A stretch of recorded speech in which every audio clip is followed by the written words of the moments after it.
not. Hi, Ashley. Hi. Hi, Brian. Nice. Hey, Greg, how you doing? How's the weather in Wisconsin? It's winter now. It just happened. It was kind of like fallish still, maybe mid 40s. We even had a 50-degree day last week. And then all of a sudden this weekend, bam, today, high of 27. Oh, there you go. Whoa. I've lived here most of my life, and I don't like winter anymore. Where do you live? In Wisconsin, in Beloit, Wisconsin. We're about an hour south of Madison, and about an hour southwest of Milwaukee. Okay. And 90 minutes northwest of Chicago. Oh, that's awesome. I've been to Nassau. Wausau. That's where my hometown is, right near Wausau. My hometown is actually Edgar, Wisconsin, which is about 15, 20 minutes to the west of Wausau. I know Wausau well. Aww. You did a gig there? I did, yeah. During the pandemic. It was my only gig I've had this entire 10 months. Yeah, they were probably, so you did a gig in Wausau. Full-blown club gig. It was like there was no COVID at all. It was insane, but yeah, they finally got hit up there. How long ago was that? It was literally a week after I got back. Their numbers started to spike. So yeah. So you're the super spreader? Yeah. Well, yeah, they my mom lives up there still in our little hometown, and she's 83, and so we're all trying to make her stay in the house, my sister lives in Mosinee, actually, which is like a little suburb of Wausau, and so they're close by, so her and her husband go over there and check up on her, but the rest of us are all hours away from her, so it's kind of hoping that she doesn't, that this surging that's going on in Wisconsin isn't going to affect her at all. But yeah, how is it now? Have you heard anything? I think we're still up in the danger zone. Okay. It's like we're in the dark at the top of the list. They got the dark color at the top. That's where we're still at, I guess. Okay. I think even Iowa has moved down a color below us now. So things are I don't know what's going to happen with the Thanksgiving holiday traveling. That surge is still, I guess, percolating. And then, what's going to happen after Christmas? A lot of people are traveling, and half the people wear masks and half don't. And, well, that's everywhere I go, everybody's wearing a mask, but in Wisconsin, nobody was. Up north, as we say, that's pretty much I'm not, this is my freedom this is about my freedom here. So I understand it. It's hard for people, and I think they felt like they're out in the hinterlands so much that that'll never get here. Yeah, exactly. But then stuff like Sturgis happens, and a lot of bikers up there, and it gets around, Yeah. I'm not. Believe me, I just want peace on earth and goodwill toward men. Me so too. I do not try to stir the pot or try to sort of hard sell people on mask wearing and all the other stuff that goes along with it. People are going to do what they're going to do. Yeah, absolutely. And, I choose to. I follow the science. I'm doing the thing. Like I said, I got an 83-year-old mom. I have a girlfriend that has a respiratory condition. Oh, no. Then, you guys got to be very careful. Close friend with COPD. I'm old. So all my, my sort of people that I hang with are all, vulnerable. Well, with that, so we got Grammy-nominated executive director, Beloit International Film Festival, great guitar player. I'm not talking about you, Ashley. I'm talking about Greg Gerard. Amazing. And then with that, we got DJBadash, Greg, like I said, I sent you her videos that she sent me. In my mind, she is one of the top DJs in the world. But besides that, she's a great performer, great guitar player, but awesome songwriter. Really Thank you. love her songwriter. And sweet face too. I really enjoyed the videos, by the way. That was really impressive work. Aw, thank you. That's all done in Nashville? In LA, actually. Oh, those were all cut in LA. Yep. Okay, cool. Yeah. I so totally impressed. It's top tier stuff. Thank you. And I'm sorry that I wasn't really familiar with your career up until now, but that's okay. I'm not super famous, so I've just, I've been in the industry for many years and done done amazing things. But, never made it to the level where, I really wanted. So it's, I'm still getting there, working on it. Keep doing it. I do. Yep. I was a musician. Well, I'm still a musician, of course, but I did a lot of, songwriting, stage performance, all the recording stuff, had a deal with Arista Records and, MCA and Geffen Music. And we got to meet Clive Davis and all that heady stuff, nice. Travel around the country and somewhat around the world. And then it just kind of went away. The grunge scene came along for us and we were more of a pop dance. I wrote with my first wife was a singer. And so I was the writer and she was the singer. Nice. And so we were kind of a team. And, but then, when that ear candy pop stuff kind of went away, she was kind of like a like a sort of like a Madonna-ish, I mean, a pop music, dance music singer. So that's kind of what happened there. And we stuck around, we stuck at it for a while, but, and I still play occasionally, but with this job in the film business now, I don't have a whole lot of time for that. And I do kind of miss it. But I thought your stuff was great. Well, thank you. What kind of stuff are you doing now with film? What's the our festival it's an independent film festival. That's just we're one of the many, one of the many that's still of our size that's still functioning. Amazing. I mean, it's hard enough to run these, keep these nonprofit arts organizations going to begin with, but then you pile a pandemic on top of it, and it's been difficult. We've seen some of our local fellow events just have to shut down for it because it was. I know. We were in a position, fortunately, where we could afford to hire a really good platform for our festival. Okay. I think I went a little bit on about this in our last episode, Brian, but Shift 72 is one of the big, sort of like the big 3 or 4 worldwide that's been hosting anything like Toronto International Film Festival. I think they're doing South by. I think they're going to be doing some Sundance and Tribeca. Anyway, they're in that rarefied air. So they had a package that we could afford. So we got on that bandwagon, and we're gonna, it's a different world out there. It's different. We're in the midst of trying to figure out what we can and cannot do. Right.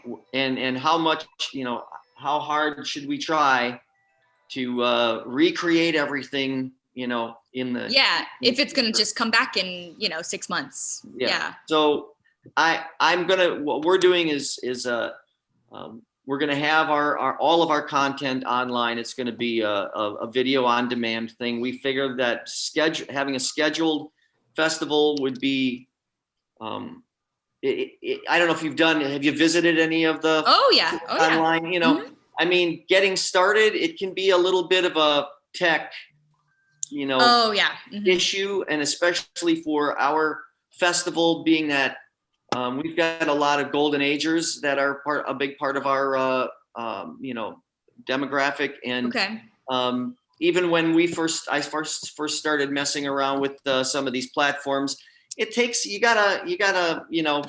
takes a little time to figure it out. Yeah. And we don't want any of our followers to be missing the beginnings of movies or having to,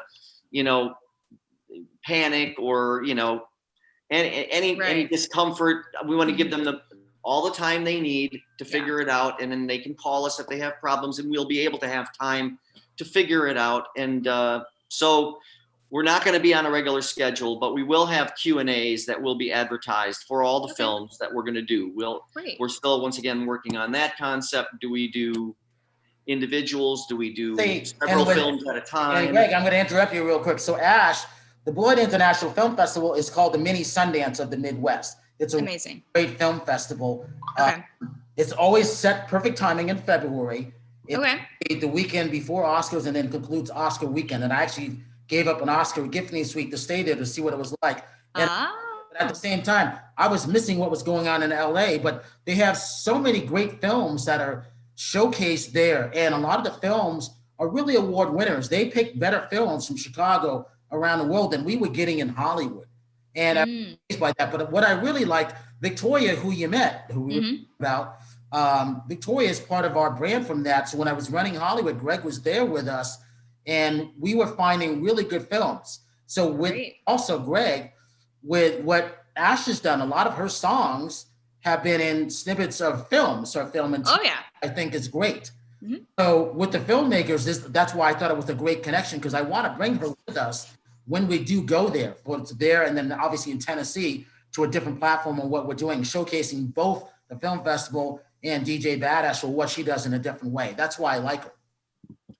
Yeah, I now the videos that you sent me that I saw, those were performance videos. So I don't know that I saw anything about the DJing side of it in the stuff.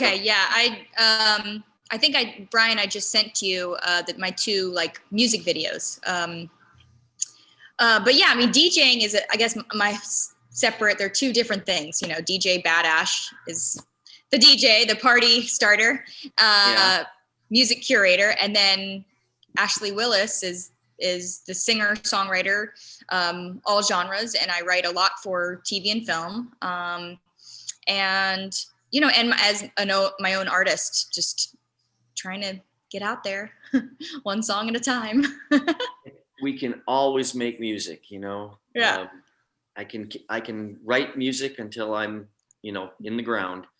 Now, do you still write music? Do you ever get them in films or anything anymore?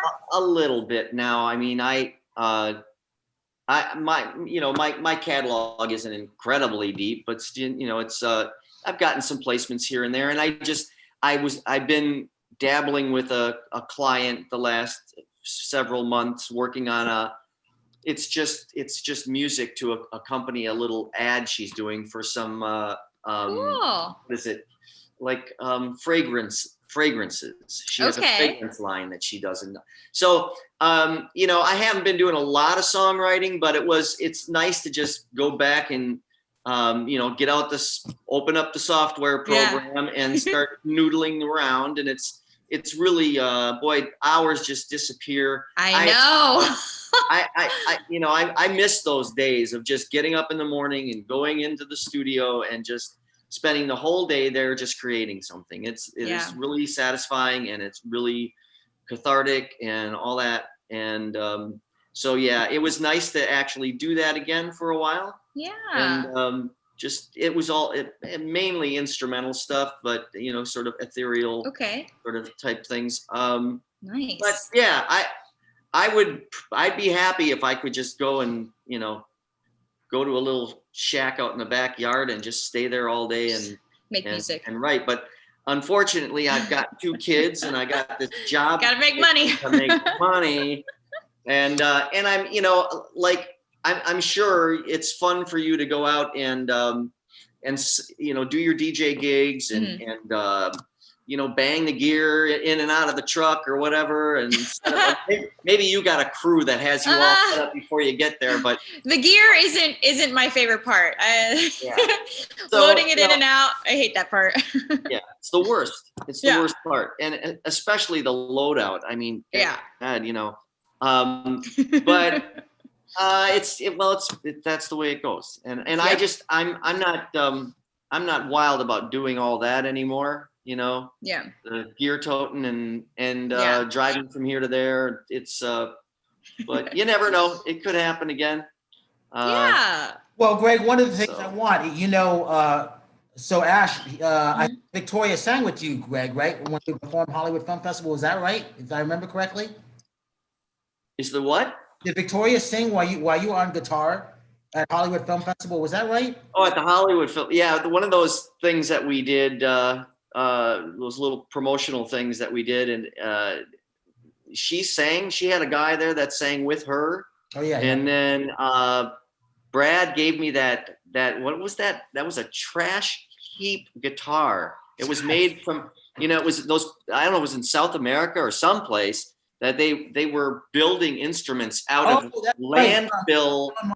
Yeah, the award winner film. Wow. And it was, yeah, it was really kind of a cool story. And there is actually, I think I remember seeing something about a whole landfill harmonic. So Ashley, the film was it from Argentina or someplace where something like that, instruments from trash, and then a film projector, a guitar that we use. I think Greg played it, and they ended up. Yeah, I played it.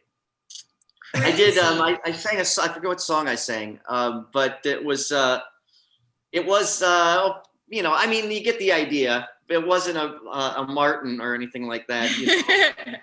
But it was just interesting to note that they were able to actually create something out of garbage because they didn't have anything. They didn't have any instruments, and they created symphonic instruments out of this, little violins and so on. And they actually had an orchestra. There was a short film I think that we might have showed that year about that. But and it ended up winning AFI Film Festival. Ashley, it ended up winning their best award. But we found it first Hollywood. But we were like the small little film festival with a big name. So cool. Yeah. Wow. Yeah. Okay. The good old days of the Hollywood Film Festival. But but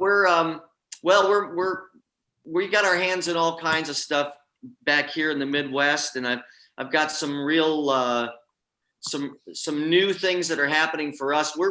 We're small, we're a boutique festival, but we would like to grow ourselves a little bit and work towards sustainability. We'll have this will be our 16th festival coming up in February. Amazing. Wow. And yeah, so we've defied the odds for, you know, when this 15, 16 years ago, when this festival started, that's when you couldn't throw a rock without hitting a film festival, right? Aww. And now, you know, the playing field has kind of leveled off a little bit. A lot of those festivals, it's not just that simple to run a good film festival. And I wouldn't imagine it would be. So we've stuck with it, and I've been fortunate lately to meet up with some people that are in the more in the upper echelon of filmmaking. A friend that was originally a Beloiter and started his own company called Indochina Productions. The guy's name is Nicholas Simon. He called me out of the clear blue. He's been partnering with me on events and trying to bring, you know, hopefully bring some celebrity stuff to the, you know, we've been missing our celebrities here. It's been hard. You need budget for that kind of thing. So, so hopefully he's going to help us attract some celebrities and some other players in the film industry, producer friends of his. Great. He produces a lot of stuff in Indochina for films like Kong Skull Island and Avengers and you know, all of those kind of big action movies that need to film in jungle environments, or just for the fact that it's cheaper actually to film there, or the restrictions are a little easier on how you can get things done. So he's done a marvelous job in Bangkok. That's where he's stationed. He has a presence in Bangkok. It's kind of his headquarters over there. He also has a place in Napa, California, where his family lives. But anyway, I'm just saying we're hoping these like serendipitous little connections have come together for us. We've got another nice connection that's with DePaul University near Chicago. And they've got a great film department there, and we've become great friends with that department. And we just did a location scout thing with a director from there. Actually, the director of a film called St. Francis, which was a super popular indie film last year, won awards at South by Southwest. And they do great work down there. And it's another way for us to grow the festival and grow our relationships, especially with having Chicago right there. Yeah. And never exploited it like I feel like we should or can. So, we got that going on. We want Beloit to become a go-to place for filmmakers from our region, and beyond, of course. But there's a lot of work happening all around us, and Beloit has really become quite an interesting little project for our resident billionaire Diane Hendricks, who is she's kind of treated Beloit like a Sim City, her own little Sim City, and she's building all sorts of great new buildings here, places to live, restaurants, bars, event places, and so we think we got a lovely little town that filmmakers could find, great locations. Well, I mean, living in LA, I know tons of filmmakers, so I will be sure to tell them about yours and make sure that that I'm not in that industry, so I don't know how it works. I would imagine if you are a filmmaker, you just submit it to every festival around. Is that how it works? In the indie film, you mean how does our film festival work? Well, I mean, how do we interact with the film industry? We use Film Freeway. It's a great platform for submissions. Cool. And we use that to reach out. We have open submissions that start usually in March. Okay. And go until December 1st, or actually go till November 1st. Okay. And we got 600 films, almost 600 films submitted this year. Amazing. And so those will come from, small little, operations, individuals that are just working on their own. We get some that are backed by studios and some that are, a little bit more anything. We get films that cost $5,000 to make and films that cost $1 million to make. Okay. Well, I will tell all of my filmmaker friends to submit. Yeah, please do that. Funny thing about that, Ash, is we could give them a waiver depending on who they may be, because I haven't watched anything from Beloit this year, but when I do go on, there's always some great gems there that people don't get a chance to see because they're thinking everybody's got to submit to Sundance. And even on the music, we wanted to balance more even on the music side of thing, which is why I promote you and Victoria more, because there's just so many talented musicians out there that just don't get to do. And that's really true. Me. And so, and Greg knows what that's like. I mean, his good friend Rod Bowen, Rod worked with Clive Davis for many, many years, his right-hand man. And that was really, really good. So I never forgot about bringing those two worlds together. South by Southwest does a little bit of that. They're good at doing it. Sundance doesn't really do that. Beloit is positioned the right way to do that. Because I find a lot of great, musicians in there. You might be scoring one day, Ash. I mean, you've already had some of your stuff in there, and film are always looking for those musicians that can use their music, as you know. Yeah, absolutely. I would love to do that. So we always have a lot of those filmmakers. Where do we go to get the rights? Because the rights are expensive, which is what I was telling you last week. But it's one of those things. Hey, do you know of a good guitar player? Yes, I do. I'm thinking at it right now. Absolutely. He's the person that I would always recommend first. So that's why I wanted you to meet Greg, because I don't know Greg from the music side. I know him from the film. From the film side. It was okay. Nice. I wanted to see where I'm looking back here to find the videos that you sent. There's one that you did where you were playing guitar. The more performance one. Yeah, that one. It was a ballad, right? Yeah, it's called The Bottom. There was one that was a ballad, a beautiful, like big ballad love song. Yeah, and one was more like full-blown music video, driving in a car and all that stuff. If you want to send me, if you'd like to submit one of those, I can slide you into the music video slot for the festival if you'd like to be in. Oh, you have a music video slot. Yeah, it's the first time, and cool.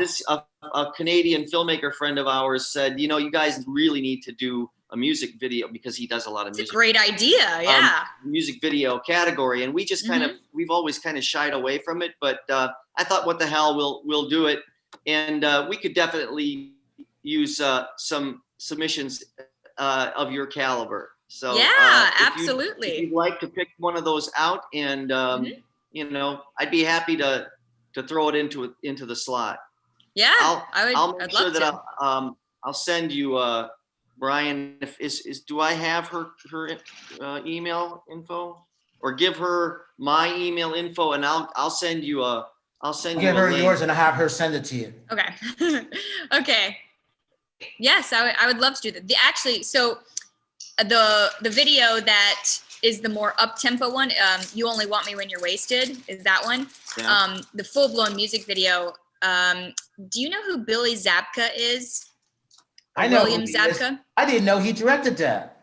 He is the director. So he played Johnny on Karate Kid, the bad guy on Karate Kid, and now has the Cobra Kai show. He's the lead. So he is a good friend of mine. He directed both of my videos. And he won Best Music Video with the Rascal Flatts. So right after he did mine, he did Rascal Flatts video and won some big award. So I feel like our video is definitely award worthy. It just hasn't, had the attention on it yet that it needs. Well, then, I'll let's do that. I'll send you a waiver, and you can just go ahead and submit it. Okay, great. At no cost to you. Perfect. I'll slide it in there, and we'll let our public speak out. Great, I love it. And, that's fun. Well, that gives me another excuse to have you on as a Q&A. Great. Exactly. Great. And Ash, see, this is the thing about this. I would have never have known that, Greg, if we weren't talking about more music. I didn't know John Ito. He directed that. I would have asked him, a long time ago had I known that, Ash. I didn't. Pretty cool. So that's one reason why I want to include her more with all the stuff. And then Greg, I asked her, would you want to be one of our co-hosts since you're getting to know all of us? I want to expose you to her, a wider audience. She said, sure, why not? I said, well, that's all I needed to hear. Let me take it from here and we'll just go with it. Yeah, all of the guests that you've had on your show, Brian, have been awesome people and doing really cool stuff. So it's great. It's great for me to meet, and I don't even have to leave my house. I just sit here and meet all these awesome people. Let's see, exactly. You have your tree up now already, huh? Yeah, my little baby tree. Cute. Gotta celebrate. Yeah. Yeah. I would be interesting to have you, on with us during the festival. And now, wait a minute. Are you now one of the? His title sequence just cracks me up. When the music, it's just like this cavalcade of attractive young women, and it's like, well done. So are you in that lineup as well? Hers is being worked on right now. Being worked on. Okay. Pretty soon the intro is going to be longer than the show. With all this talent you got up there on the wall. But the reason for that is because I really want to push the music side, just like we want to do. I know. Like we want to do in Nashville and in Franklin, Tennessee. It needs to be done, and then we're perfect. We're perfect to do it. We learned a lot, didn't we, Greg? Yeah, we learned a lot. We learned what not to do. Exactly. and what to do. I mean, we're still. It's lifelong learning. There's always twists and turns. You always got to be, staying on top of things, and always. Technology changes like crazy, and just staying, keeping up with the opportunities that come along. That's one of the things about. I've worked for this festival for all 16 years of it, and I've only been the executive director for the past couple of years. So, now at this level, it's it's really watching out more for all the different connections that can be made. It's the personal connections, the synergy, and the serendipity, and not, always being aware of how, what could benefit the festival, and building relationships. I've just been more of the operations type guy and film programmer and that kind of thing. But now in this seat, it's a little different, and it's boy, there's a lot going on. There's a lot going on out there, and I feel like I'm having to become a master juggler here to keep everything. I feel like in all entertainment industry now, you have to know how to do everything. Yeah. Everything. Yeah, I mean, I suppose. Well, if you're a DJ, then you're dealing with all the contraptions that go along with the DJ rigs these days. My God, I have to say, Ash, I have done DJing myself. Oh, nice. Over the years, well, in the entertainment business, when you're just trying, that's a part of your income, you just have to try to be able to do whatever the client might want or need. Yep. Exactly. So I used to just be a performer, singer. And I was in bands, and I was doing duos, trios, solos, all that kind of stuff. And somewhere in the midst of all of that, someone said, well, could you DJ too for my, daughter's wedding or whatever? And I'm like, I suppose I could throw something together. And the next thing you know, I've got a puka over here and a puka over there, and and in the middle, and a big, at that time it was like a big giant container of CDs, right. Yeah. When I first started doing that, and then it ended up being 2 or 3 computers, all and it's fun, yeah, of course. It's rewarding. I guess it's a different bag than performing as a musician live, but there still is the entertainment part of it that you have to remember, and you have to entertain people. Yeah. It's not just enough to sit there and, play a whole list of songs. Right. You have to know which song you should really be playing next. Yeah. Got to read the crowd. You got to keep them energized. It's a whole thing. And the beat matching stuff and all of that, I tried, to do what I could with those kinds of things. And then all of the other, mixing and matching and the really creative part of that genre, the Skrillex and David Guetta. I know I'm dating myself, but it's that what those people do is another whole world of art, Yeah. And an artistic, music making thing that they do. And I have a great deal of respect for that, and remixes and live on the fly remixes. It's amazing what people do. And I mean, I don't know how deep into that you are, but it's a science for sure. It is. When I first got into DJing, I wasn't aware how deep it actually went until I got in and really saw all the things you can do and saw other performers, and it just, it blew my mind, and it still does. I mean, some of the things that these DJs can do is incredible. And I mean, I do some of it, but I'm not going to win the Red Bull champion DJ battle. Oh man. Yeah. Those guys are just crazy, the stuff that they do. I know. I just brought along, I always had with me this little, it was like a Yamaha DJX, I think, or something like that. It was a keyboard. Just keep that on the side. Yeah. Watch the beats per minute. And if you want to make a switch or something and you need a little extra help, just hit the DJX and let it pick up the beat. And it's got all kind of little sound effects, reep, reep. And just keep the party going. Just keep it going. Never ever let that music die. I was so old at that. I was still carrying my albums. I remember the last gig when I said, I had a big, huge bag. I had 120 albums, and I said, this is it. I'm not doing this anymore. I said, La Easter Bonita Madonna, and I told her, this is it. Your song made me stop wanting the disc jockey. That was it. And I never went back to it. I said, I'm leaving it to the younger kids at that. That was it. But working with vinyl is tricky. I mean, do you work with vinyl too, Ashley? Some, yeah. Mm-hmm. Yeah.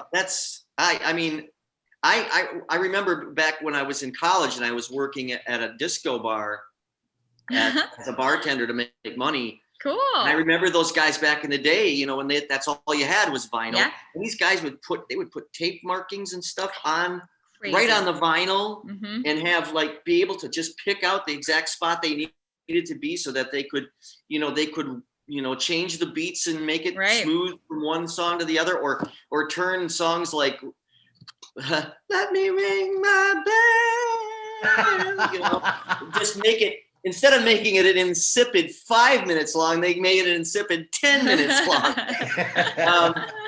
So yeah, that's once again, it's just a real interesting, art form. It is, yeah. And, hey, we got about 2 minutes. So Ash, give your social media links for Greg.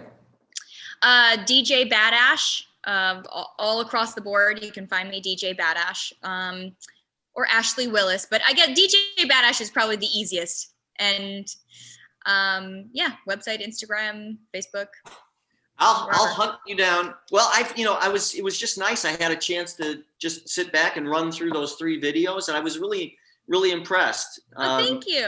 You have very competitive skills, and the camera loves you, and you do a great job. Your performance value is really good in my estimation. I thought it was you sold me. So and Greg, no matter what happens next year, depending on what we can do, she's coming to the property, so she's my DJ for the stuff that we're doing. But if we can get to Beloit, it's me, her, Terry, Victoria, and Jessica coming. So we will, even if we have to create something, we will have it. So she'll be our friendly neighborhood DJ, and then obviously you can perform together. Yeah. Fun. Well, let's see if we can. If we have to be virtual for this year, to communicate, then, let's have something with you guys, and you can do a little for us online, a virtual party. Let's start a little 10-minute dance party or something like that. Great. Okay. That would be fun. That's a great idea to have her on your panel. That's a good idea. Yeah. Yeah. We're still trying to throw everything together here and see what we can get away with. But, as always, whatever we can do, Brian, to get your talented stable, involved with us, it's a bonus. So. And Ashley, it really is a good film festival. I was amazed. I'll never forget it. I'm so amazed by how much talent is out there that they just don't have a way to reach anybody, and it really bothers me. I'll never forget that church where the acoustics are great there, Greg. And that one singer, my God, she was phenomenal, whoever she was. Going into this small little dive bar, and people just started singing. I was like, wow, this person is good. I started taking numbers, and they thought I was trying to pick them up. I'm like, no, I want to have you the stuff that we're doing in Hollywood. I never. Wow. Yeah. Hey, Greg, give your social media links real quick. The what? Yeah. Well, we're Beloit International, Beloit Film Fest is what to look for. Twitter, Instagram. And of course, our website is beloitfilmfest.org, and we've got a Facebook page out there too, Beloit Film Fest. It's easy enough to find.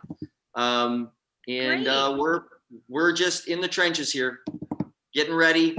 We've got a couple of months to put this thing together, so just trying not to make any mistakes. It was such a pleasure to meet you. Yeah, you too, really. And I'm sure we shall meet again. Let's connect with that info so you can get the waiver. Yes. All right? Yes. And with Thank that, you, Brian. I have to always say this: if you see someone without a smile, Ashley, give him one of yours because the world needs it. Nicely done. Thank you, Good guys.